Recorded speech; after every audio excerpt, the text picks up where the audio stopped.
Welcome to AI TV News. As technology races ahead, the line between real and fake grows thinner by the day.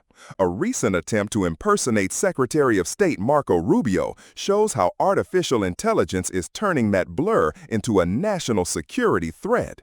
In mid-June 2025, an unidentified actor posed as Rubio and reached out to at least 5 high-level officials, 3 foreign ministers, 1 U.S. governor, and a member of Congress.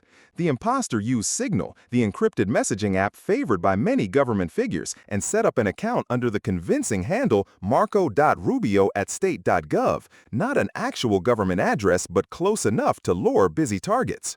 The approach mixed AI-generated text with AI-cloned voice messages. 2 officials even received voicemails that sounded like Rubio himself. Investigators believe the goal was to coax sensitive information or account access from the officials. Pulling off the voice component was surprisingly easy. Years of public speeches and interviews mean Rubio's voice is all over the internet.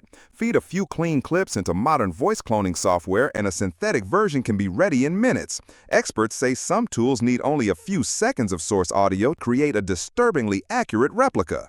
The State Department learned of the scam and on July 3, 2025, flashed a worldwide cable warning diplomats about the fake account. Officials publicly downplayed the sophistication of the attempt, saying it ultimately failed, yet the global alert shows how seriously they took it. This is hardly the first close call. In May, the FBI looked into a similar scheme in which an AI voice clone mimicked White House Chief of Staff Susie Wiles. The Bureau followed up with a public advisory: watch for vishing or voice phishing attacks that target senior leaders. Why are these schemes so powerful? Voices have long been trusted authentication tools. You recognize a colleague, a boss, or a family member by sound alone.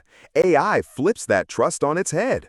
With off-the-shelf software, almost anyone can manufacture a familiar voice, add a spoofed caller ID or a realistic chat handle, and suddenly an urgent request for passwords or policy details feels legitimate. For governments, corporate boards, and everyday citizens, this raises pressing questions. How do you verify who's really speaking when the voice you hear might be synthetic? What protocols catch these fakes before damage is done?